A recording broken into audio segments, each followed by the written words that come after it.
Today's topic is, what is the value of your practice? It's being presented by Sandy Balarjan, and we will begin the webinar shortly. And now it is my pleasure to introduce Joanne Friedman. She's the Territory Sales Manager for all of Canada. Take it away, Joanne. Thank you, Jessica, and it's my pleasure to introduce Sandy Balarjan. Sandy's a leading authority on how to increase the effectiveness of dental business systems. Sandy is the author of 3 textbooks, Dental Office Administration, first and second edition. I think there's a third one now too, right, Sandy? A new book anyway. Yeah, the older book was Canadian Dental Office Administrator. Oh, okay. Published by Top Hat Publishers and the Canadian Dental Office Administrator, published by Nelson Canada. She created the first certificate course in dental practice management at the University of Toronto Faculty of Dentistry. Sandy has lectured at dental faculties across North America and has had articles published in many journals, including the Journal of the Canadian Dental Association, Oral Health, Spectrum Teamwork, Just for Canadian Dentists, and many other publications. As owner-operator of Dental Office Consulting Services, Sandy specializes in dental practice management, consulting, hiring, coaching, and training dental teams, implementation of in-office programs, dental business, and operational plans. Take it away, Sandy. Thank you so much. Once again, it's my pleasure to be here this evening, and thank you, NDX, and for this kind invitation. So tonight we're going to be talking about what your practice is worth. So, and why your practice should always be in maximum value position. So what you will learn tonight in tonight's webinar is why you should always know what your current practice value is and keeping your eye on the numbers of your practice. What the major factors are that determine practice value, and what you could be doing to maximize your practice value and to keep it at maximum value position. And one of the reasons is because a transition can occur at any time of your career and it's usually unexpected. And your practice represents more than numbers, it's your life's work. So the time and the investment that you have made into your practice, you need to find a return on your investment when the time comes. It's of course important to plan for retirement, as we all know, but unexpected events can occur at any time. You should always have your practice in maximum value position to get the most out of your investment. So you should always have your practice in maximum value position. In other words, all of your systems need to be up to date. They need to be running efficiently and effectively. And so if something does happen, then you can get the return on your investment. So the reasons that you want to know your practice value is, number one, you might be considering bringing in an associate. And that's it's important to know what the value of your practice is at that time, just in case the associate may consider, or you may consider having the associate buy in to the practice or buy the practice altogether. You might be adding in a partner. So another good reason you need to know the value of your practice. Hopefully not, but you may be going through divorce, in which case then there would be an asset determination that would be needed for the settlement. You may be considering selling and staying on as an associate. Maybe you are just tired of the headaches of running your own practice and may want to let someone else have the headaches, and you can stay on as an associate. You may want to consider retiring completely and walking away from your practice as well. So just selling it outright. And also, you may be wanting to know what areas of your practice need to be worked on. This is great information for you to know where the work needs to be done. And as a consultant, it's certainly valuable to me when I look at a practice valuation to see what areas of opportunity for growth that the new owner will have. And these are some areas that I work on. And I also do what I call a practice potential report for the new owner, saying, you know, these are the areas that need to be worked on immediately so you can get the best return on your investment as well.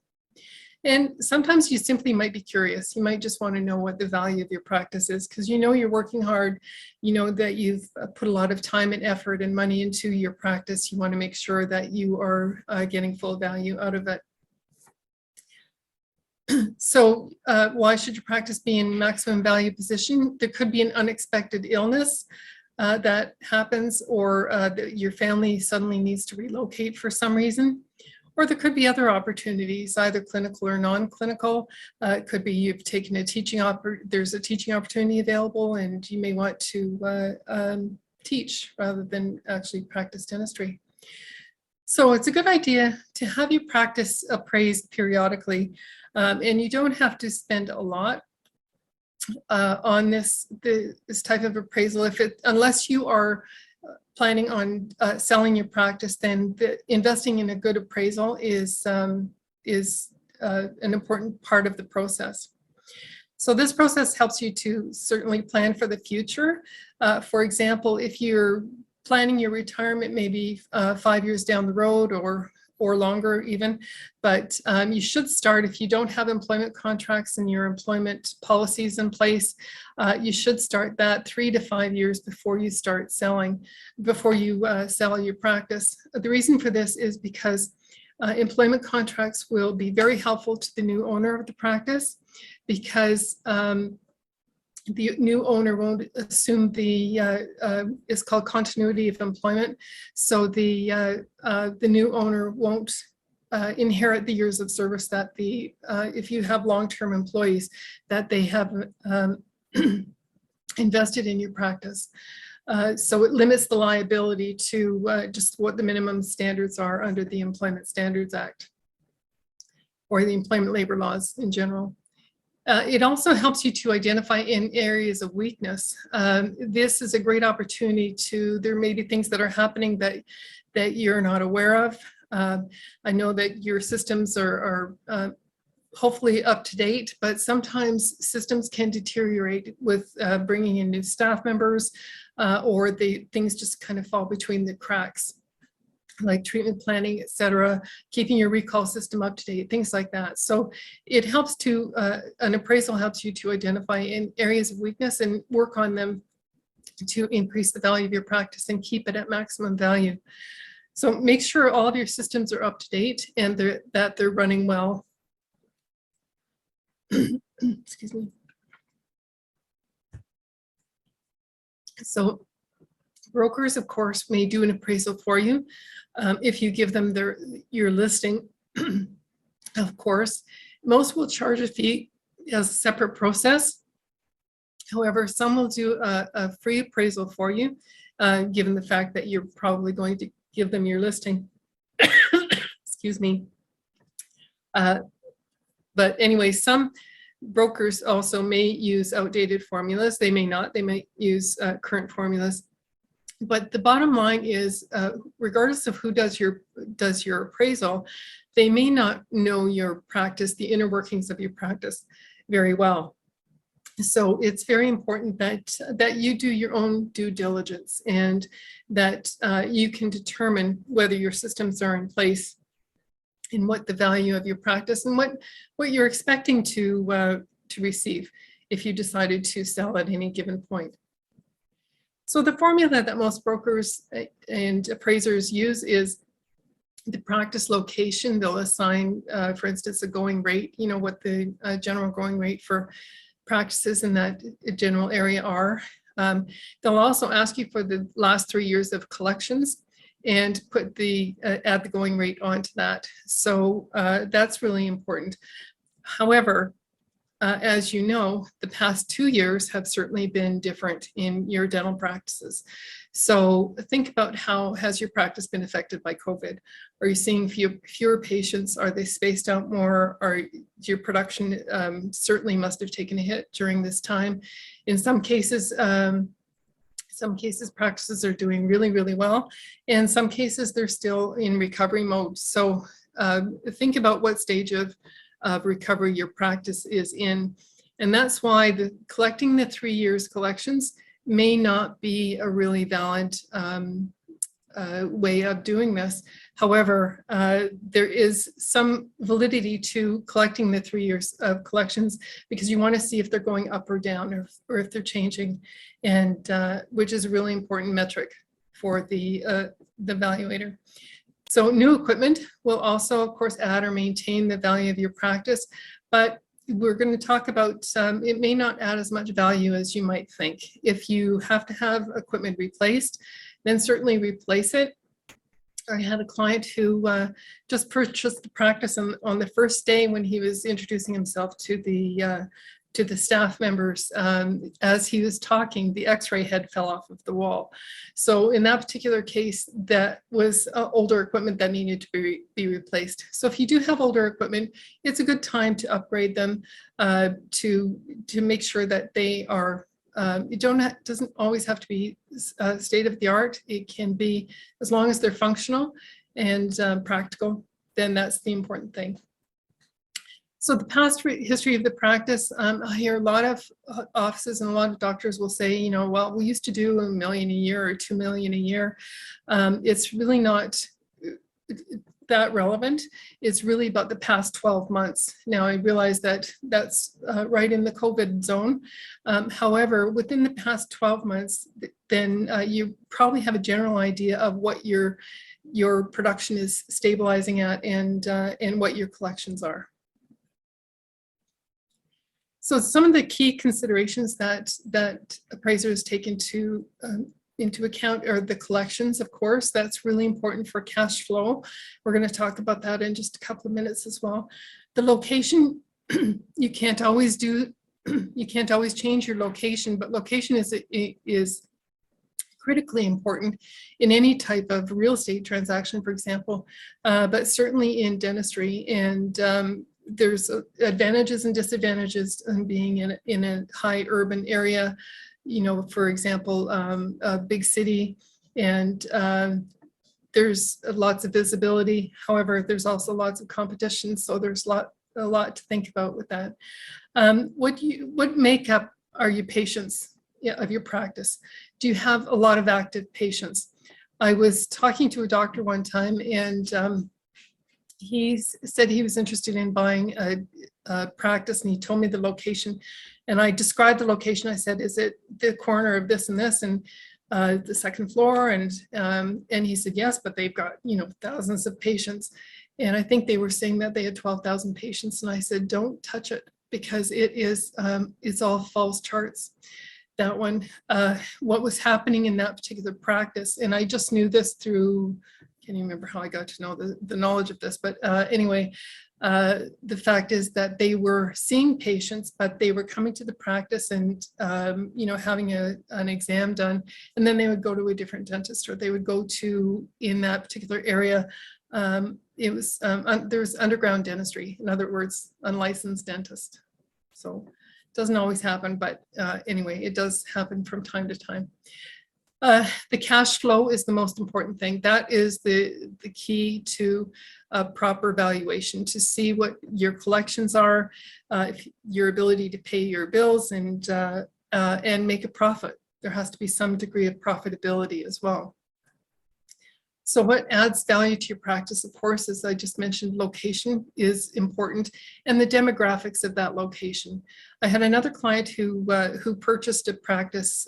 He had been running a practice for several years in a very affluent area, and it was a very settled residential area. He had good visibility, good parking, everything seemed to be on the surface fine, but he was getting no new patients. And as it turns out, that patient, or that area, was definitely affluent. However, it was also very settled. It was older people that lived there. They already had their dentist. They didn't want to change dentists. And so he was getting no new patients. Consequently, he moved his practice, and now he's doing fantastic. So it was all location in his particular case. So are you located in an urban area, a suburban area? There's advantages or disadvantages to both, or either. Are there new homes and residents in the area that are, or is it more established? So if you see a new growing area, then it's a good idea to maybe look into that area. And if you're thinking about opening a second practice. Is there good visibility? Is there parking? Is the competition close by? I have to tell you, I live in a condo building, and just within 2 kilometers of where I live, I've counted now, there are 13 dental offices within 2 kilometers. So that's one thing. But in my condo building itself, there's businesses on the bottom of the building, and there are 2 dentists. One on one side of the building, one on the other side of the building. Now, I don't know who recommended well, this would be a great place to have a dental office, because they're both struggling. And so it's very, very difficult to have your competition literally right next door. That's a tough one. The next thing that an evaluator will look at is the space, of course, the square footage, and the lease. So how many operatories are available? Are they all equipped? Or are they plumbed in? So for future expansion, that's something to think about. Is there room for expansion? Because hopefully that new owner will grow the practice, or you'll be able to grow the practice. So there would be room for expansion. How many years are left on the lease, and what are the options to renew? That's really important, because if there are no options to renew, then it might be a deterrent from a new owner, because the landlord is likely to raise the conditions and price of the lease. What is the percentage of increase, or the possible percentage of increase? And this will all be taken into account when the evaluator is working on your appraisal. Is the lease assumable? Again, can it be assigned to the new owner? And here's another one too: does the doctor own the property? If so, that's really a good thing, because he or she will know what the rent will be charged, what rent will be charged for the new practice once the practice is sold. So there's a lot of things these are things that your evaluator looks at. One of the most important things is the collections, of course. This is the #1 important item that adds value to your practice. So it doesn't matter how much you're billing, it only matters what you've collected. And collections, after all, represent your cash flow, because you have to be collecting the money that you're billing. So how high are your collections? Have they been increasing or decreasing over the past few years? So going back to obtaining the past 3 years financial statements, or the tax returns, or however your evaluator wants to collect them, that's what he or she will be looking for as well. Have your collections been increasing or decreasing over the past few years? Because you want to make sure that the practice is growing, and also that they are collecting the money. It also tells you a lot about how the patients are trained. If there's high billings but low collections, then it tells you that the patients have been allowed to leave the practice without paying, which means you could be an assignment practice. That's absolutely fine. However, if the patients get used to that, then it's hard to work with them if the treatment that you need to prescribe is over and above what their insurance plan covers. And insurance benefits are getting reduced all the time, especially in tough economic times. What is the percentage of your hygiene collections?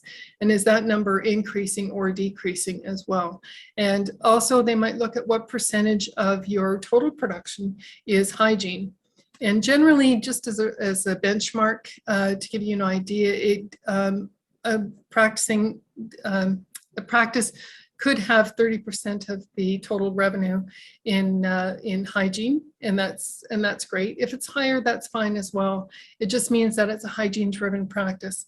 But one thing I would advise you about is, if you have a hygiene-driven practice, then make sure that they are that you're getting enough restorative work out of the hygiene chairs, because in general you should be getting 65% of your restorative bookings from hygiene. Look at how many hygienists that you have, and are they working full-time or part-time? Do you have too many open hours in your schedule, or not enough open hours in your schedule for hygiene? So these are all things to look at, and I look at them as opportunities to grow as well. And when I'm looking at a valuation. Is the recall system up to date, and are your hygienists fully booked? Now, this is something that doctors aren't always aware of, because they will assume that the recall system is being worked, that people are on the phones and working. But if your hygienists are not fully booked and you're not fully booked, then you may want to look at what's actually being done. You may want to hire someone to help you with that. Is there room for growth? And that's a key factor as well. So these are all things that your practice appraiser will be looking at. Now, the number of active patients, I've gone into many practices and found that very few of them know exactly how many active patients that they have and how many inactive patients that they have. So let's just define what an active patient is. It could be defined as a patient who's been seen at your practice within the past 2 years, and you're reasonably certain that they are returning. Now, that's a difficult variable, because you don't know 100% if they are returning, and this is really dependent on your systems. Your systems have to be working continuously and working efficiently, and somebody has to be working that recall system.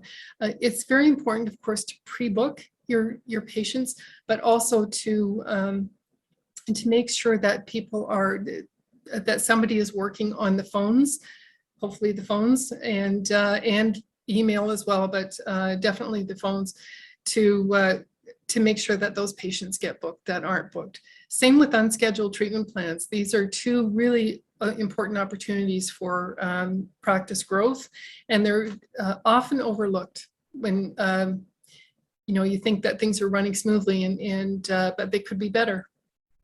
What type of patients do you have? What is the mix of your patients? Are you an assignment practice or a non-assignment practice, or are you a mixture of both? And in most cases, I've found that most practices are a mixture of both. However, it's better to have your practice as a non-assignment practice, because it affects your receivables, and your accounts receivable are in much better shape when the patients pay at the time of service. That just makes proper sense. However, I realize that there are the odd occasions when you may need to accept assignment, but I would have a clear assignment policy in place, so the patient totally understands that they're still responsible for the bill. You will accept it from the insurance company, if the insurance company will even allow you to, because a lot of insurance companies are moving away from sending the payment to you. They will send it directly to the patient, regardless if you accept assignment or not. But that has an overall effect in the value of your practice, because if you are a fully assignment practice, or if you have a lot of active patients who are all covered by social services, for example, that's going to affect the value of your practice in a negative way. If you have a non-assignment practice and you have patients that are receiving more high-end treatment as well, then that will increase the value of your practice as well. Look at the age and income demographic of your patients. It's always a good idea to do a little analysis of your area, the demographic of your area, and also look at how your patient base corresponds with that. So, for example, do you have a lot of senior citizens in your practice? Do you have a lot of young children in your practice, or do you have a combination of both? So it's really something to look at, the age and the income.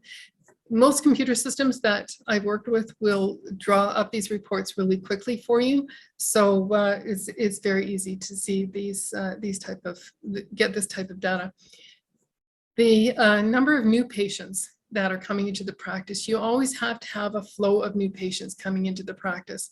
And in that case, you need to look at what the marketing activities are to attract and retain new patients. Now, as I know that you're aware, the mailers are definitely not as effective as the marketing people would try to tell you that they are. They're very, very, very expensive, not great for the environment. But the fact is, as I mentioned, I live in a condo. There's a recycling bin right next to our mailboxes, and all of the mailers end up in that recycling box.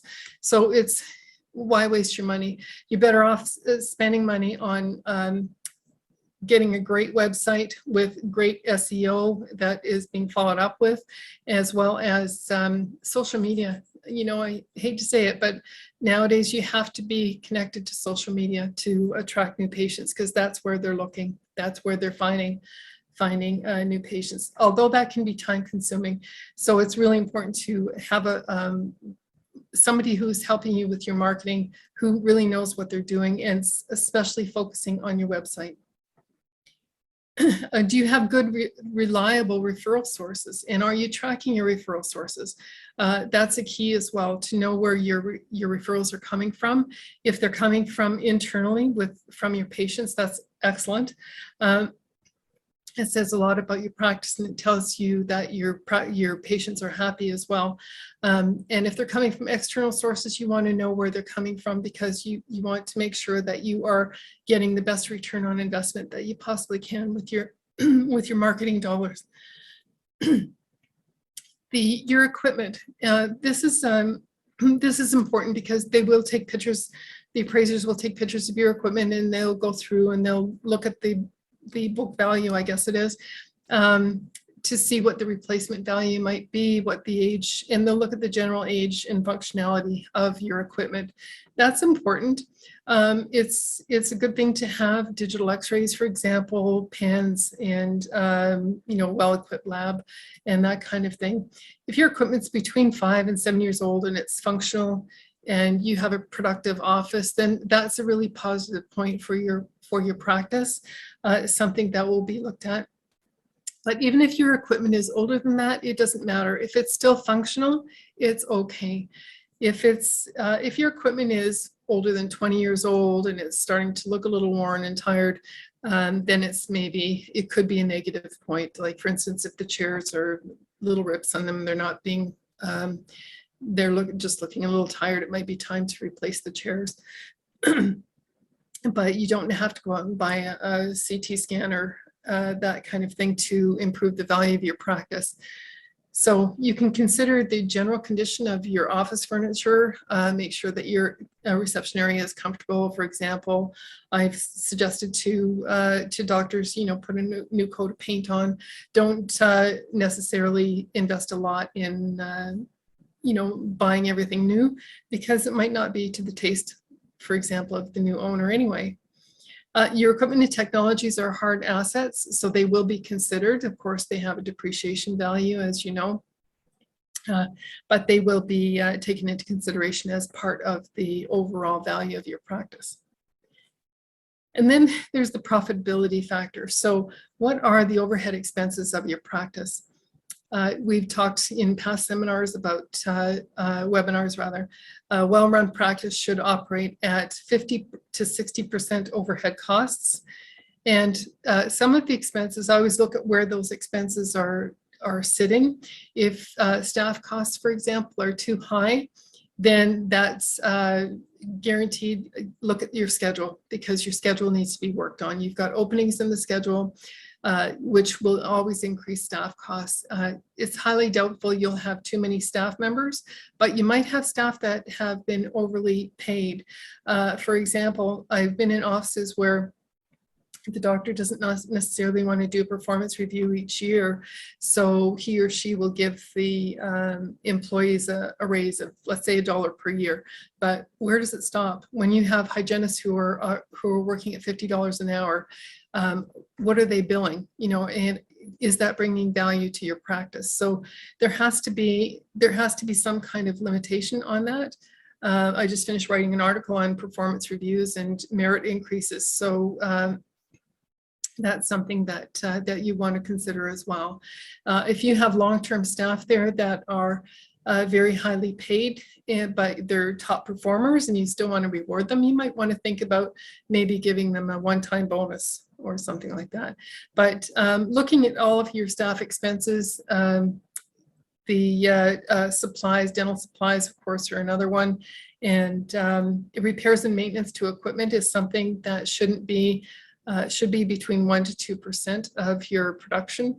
And if it's over that, then it could mean that some of the equipment is aging. So therefore, you might have to replace some equipment at some point.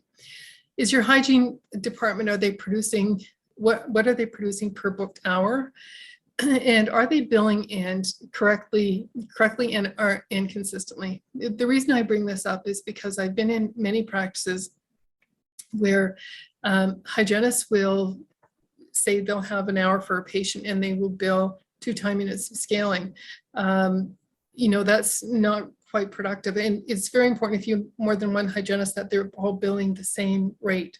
So if they have an hour for a patient, they should be billing 2.5 to 3 time units of scaling, a unit or half unit of polish, whatever they do. Fluoride or x-rays or whatever else needs to be billed. But on average, the going rate for hygiene is they should be billing at least $180 to $200 per booked hour. That's not including their downtime. So making sure that they are billing properly and consistently is extremely important. Making sure that the recall system is up to date. And this is something also I've noticed in some practices where I'll go in and somebody will be working on the recalls. They'll be on the phones or calling people, and they'll be calling who's due this current month. And then the next month they move on to the next month.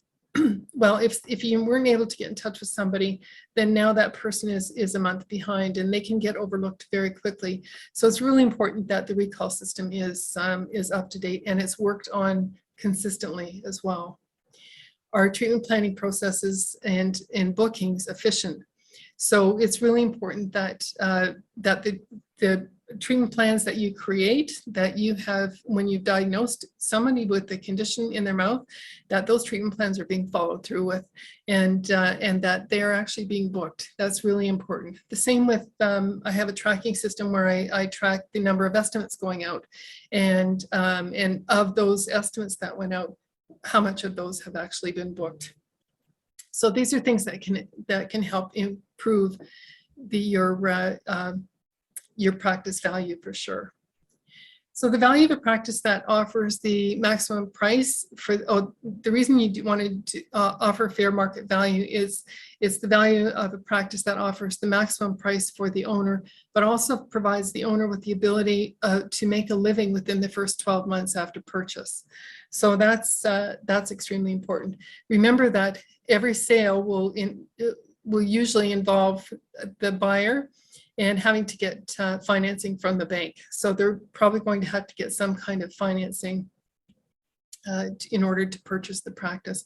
And generally when they're getting that financing, they're usually looking for 100% financing. So the fact is that the interest rates right now for borrowing are very low, but they may be changing in the very near future, unfortunately. So the practice will have to be able to generate sufficient cash flow for the new owner so that they don't default on the loan, because that wouldn't be very good for anyone involved. So some factors that are involved in determining fair market value begin by adding up the key practice factors that I just went through with you, and then examine what the cash flow is. So in other words, the cash flow is your EBITDA. It is your earnings before interest, taxes, depreciation, and amortization. So, so your cash flow is your pre-tax income. Make adjustments to what the buyer will have. So what expenses the buyer is going to have. So for example, is there a rent increase in the future? And it's always a really good idea to maybe factor that in anyway, because chances are there will be a rate increase, a rent increase. What are the fixed costs? And adjust out some of those variables. Some of the variables that you can. The fixed costs you can't, like the utilities, for example, you have to keep the same. Salaries, for the most part, you need to keep the same unless you're making some changes.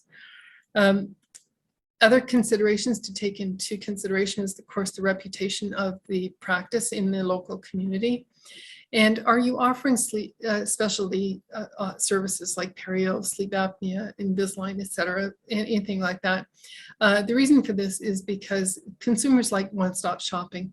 They don't like to necessarily have to go outside of your office to receive these services. If they can receive them within your office, that's so much better for them, and they like it a lot better. What is your marketing and media presence?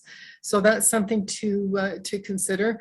Are you being noticed on things like Facebook, different types of social media? A good website SEO person will do this for you. So they will put things into place and make sure that you have the presence on social media. One key thing to keep in mind is to make sure that your media people understand that they have to follow the regulations under, if you have a regulatory body, they have to follow the regulations concerning advertising because it is considered advertising. Now you're probably wondering what I'm talking about when I'm talking about adjustments. So you would look at the current cash flow. So in other words, the net income before taxes, and then start making the adjustments. And you do that by adding in things or adjusting out based on what the buyer's expenses would be. So here's some examples. You would adjust out the annual financing charge. If you had financing bank charges, you would adjust that out. So you would take it out from the current owner, even though the new owner will have their own financing charges because they're going to be having to finance the purchase. Add in an increase in rent. So you know that your rent for the past year will likely increase with the new owner. Add in any increase in staff salary. So if you need to add an assistant or a hygienist and you know that that chances are that's going to happen, then add that in and accommodate for it. And adjust out any lease amounts because they are always paid off at sale. These are just a couple of adjustments. There are other adjustments that I could talk about, but we would probably be here for a very long time. So I just wanted to give you a general overview of what your appraisers are looking at and how they're coming to a certain number. So is there profit with zero growth in the first year? So assuming that the new owner will experience zero growth in the first year of a new buyer, are there still 6 figures left in profit? So that's the net income to ensure that there's little or to no risk of defaulting on the loan. So that's a key item. So making sure that there is enough cash flow, in other words, enough net income after all of the expenses have been taken out and the practice has not grown in the first year, that the new owner can still pay for the financing and pay their bills. If there's a lot of money there, then it's possible to increase the practice value or the price, and that's more subjective. That's something that you can look at. If not, you have to decrease it until you see the appropriate cash flow, because the whole point of somebody purchasing your practice is that they need to make a living, and within the first year, they have to pay their bills. Should you purchase new equipment to increase the practice value? This could backfire on you. So purchasing state-of-the-art equipment within a short period of time before selling can increase your value. However, it may also backfire because it will hurt your cash flow. It significantly if there are monthly payments and if your collections are down. So you have to be very cautious with that. If something needs to be replaced, then go ahead and replace it. But if it doesn't need to be replaced, if it's functional and you've been earning your cash flow has been based on your functional equipment, then I wouldn't do it. Because you never know, the new owner might want different equipment as well. So that's another thing to consider. Do this only if your equipment absolutely needs to be replaced or it's very old or it's not functioning well. If it's functioning, just don't fix it. Don't worry about it or replace it. However, implementing new technology that's more modestly priced, for example, that can help you analyze your practice better, increase your marketing results, and or increase efficiency or collections could be a good idea. Now, what an example of that might be is perhaps changing your software program or changing to a chartless office. That I'm a great advocate of chartless offices, as my clients will tell you.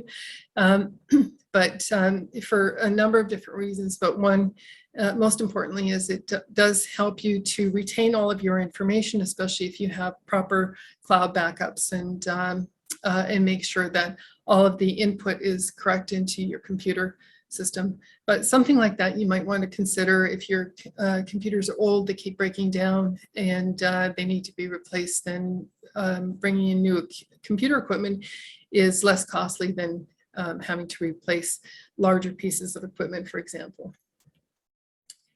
If in the future you're thinking of selling your practice, right now it's definitely a seller's market, and anyone who's thinking about selling your practice, you've probably been approached dozens of times by people who are looking to buy your practice. And it's really up to the person who owns the practice now. I've talked to several clients about this, and what they're experiencing is that a lot of these large corporations in the US, they call them DSOs, are approaching them and really putting on a lot of pressure, making it enticing for them to sell to the corporation. And that's really such an individual decision.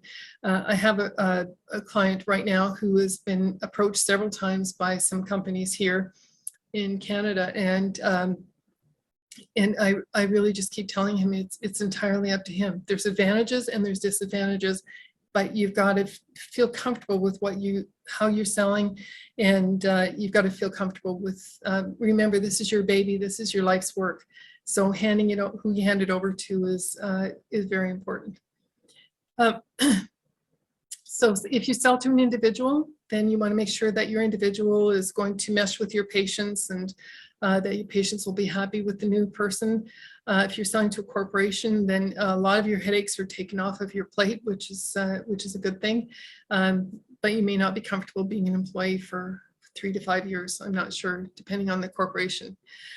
So, but like getting back to financing, interest rates are for financing right now are favorable, but they could be changing very soon in the very near future. Keep in mind that the purchaser will probably be looking for 100% financing from the bank.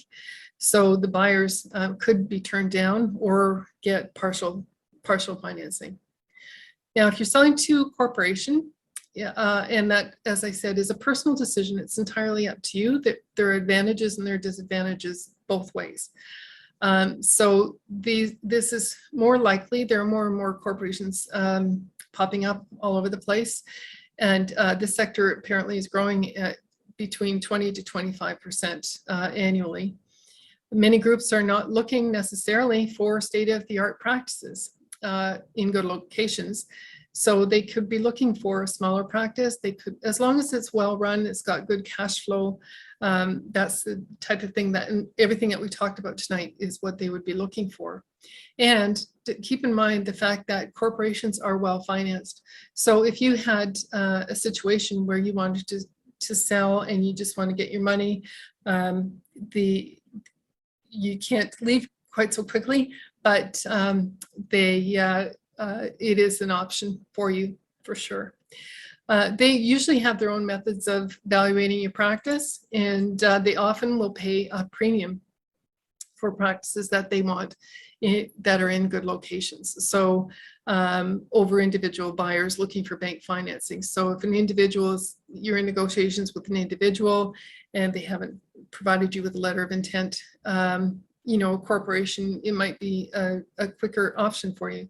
It's entirely up to you. Once again, don't be pressured by anybody, and don't be pressured by, just do what's best for yourself. This process can be cleaner and quicker for sure because of the fact that they have the backing and they have the financing available to them. So in summary, transitions will occur and do occur at any and all times during your dental career, whether you're early stages or growth stages or in the getting ready for retirement. The unexpected can and often does happen.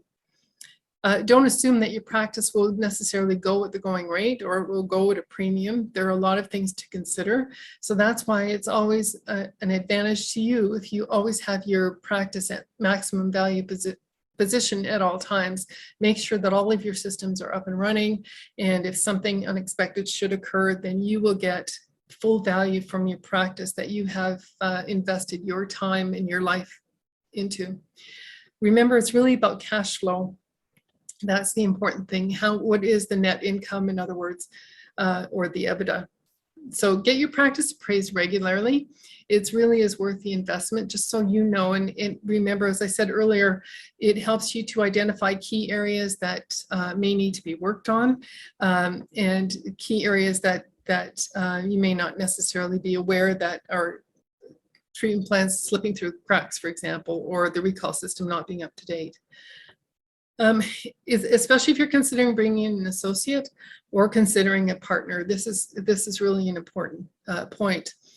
With an associate, knowing what your practice is worth in day one, when he or she starts, allows you to for a much better situation down the road, if they want to buy the practice outright, or if they want to buy into the practice, possibly as a partner. Always focus on your collections. And the other thing is, try to think of ways to reduce your overhead. So in one of the past seminars I've talked about it is how to reduce overhead is by looking at your staff costs, for example, making sure that your schedule is full and productive. That's not just full with, let's say, a full day of social services patients. It's actually full of productive appointments. And I'm not saying that you don't see social services, but you can scatter them throughout the day, and you can generally, I always advise you to maybe put them in a time when you're less productive. If you have downtime, for example, generally between 2 and 3 in the afternoon, see if you can get some of those appointments scheduled during that time. That would be an excellent way to fill in that spot, and also to treat the patients, because they deserve access to care, of course.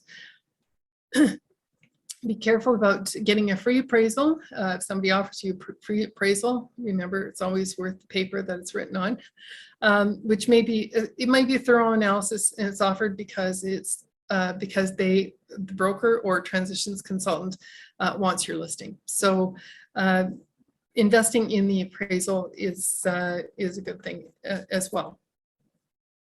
So tonight in this webinar, you have learned why you should know your current practice value at all times, what are the major factors that determine practice value, and what you should be doing or can be doing to maximize your practice value.